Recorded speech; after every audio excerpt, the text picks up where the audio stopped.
Melinda, it's a pleasure to see you in your capacity as non-resident senior fellow at the Atlantic Council. You've just returned from Ukraine, which you have visited many times. You know people in government, you know people in the private sector, you know people in the nonprofit world, you know doctors, people who are trying to cope with this brutal war that Russia launched in February 2022. Tell me, what was your impression when you visited a few weeks ago of the mood and morale in the country? Hey, Jacob, it's great to be back here. So this is the third time I've been on your show. This is my 9th trip to Ukraine, and there's a lot of headlines to deal with. So first of all, Israel has given Ukraine a patriot, and that is a big deal.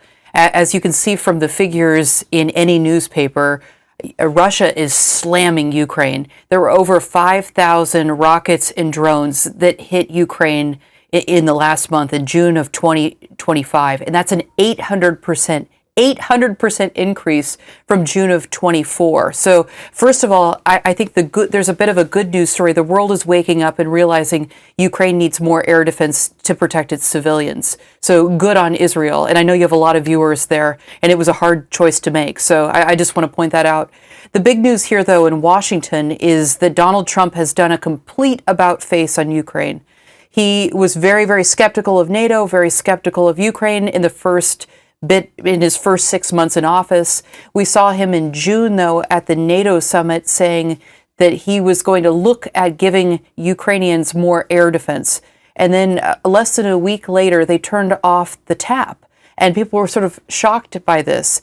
Then fast forward to this week, he has Mark Rutte, the Secretary General of NATO, in the White House. They're hugging and kissing and putting together a $10 billion deal to give Ukraine weapons. So I'd say in Ukraine, the mood is very happy.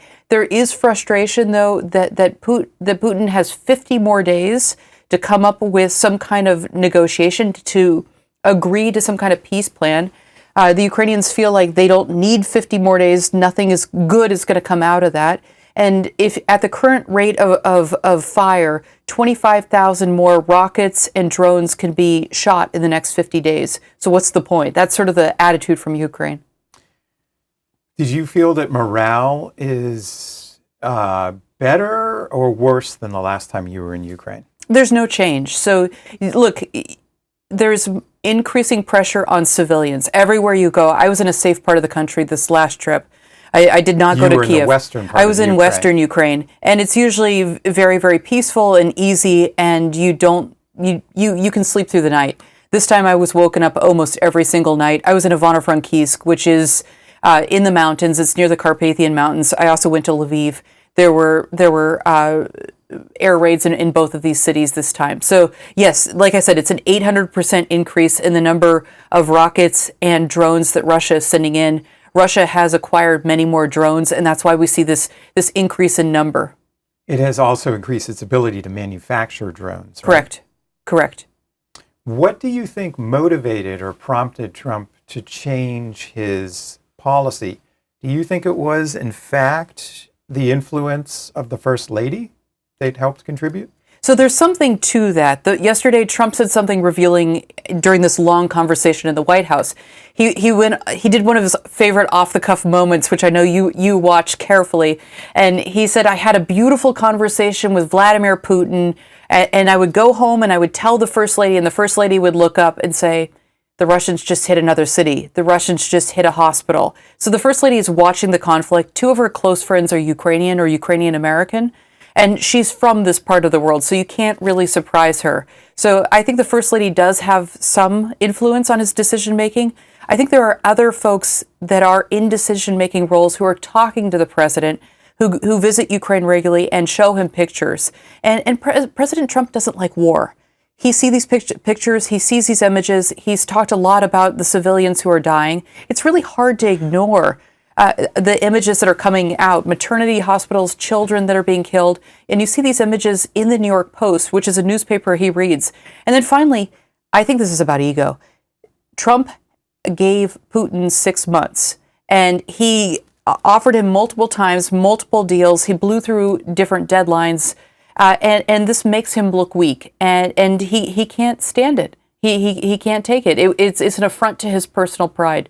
So I think for all those decisions, that's why we've seen this reversal.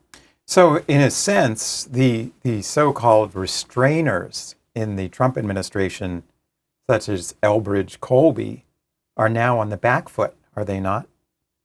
Right. So Colby is the one who signed the documents and was pushing for this review at DOD. And ultimately, Pete Hegseth, the Secretary of Defense, signed off on it. And this was the third time that weapons to Ukraine were shuttered on the Trump watch. And Colby is a big skeptic. He thinks the U.S. needs to be focusing on China. Forget Europe, it's Europe's problem. Forget Ukraine, it's Europe's problem. That's sort of crudely distilling his views. But I don't think the president really likes Colby very much. He can be pretty pedantic and pretty pushy, and he doesn't understand how to work the bureaucracy. I mean, I'm not going to say that Trump is going to be a great neoconservative president, right? But what if he is? He already bombed Iran. It's possible, but he doesn't have it. He's not ideological. This is a good thing and a bad thing. Trump can always pivot. He's unlike any other U.S. president we've had in modern times. He doesn't have a core ideology, and he doesn't have a core foreign policy doctrine.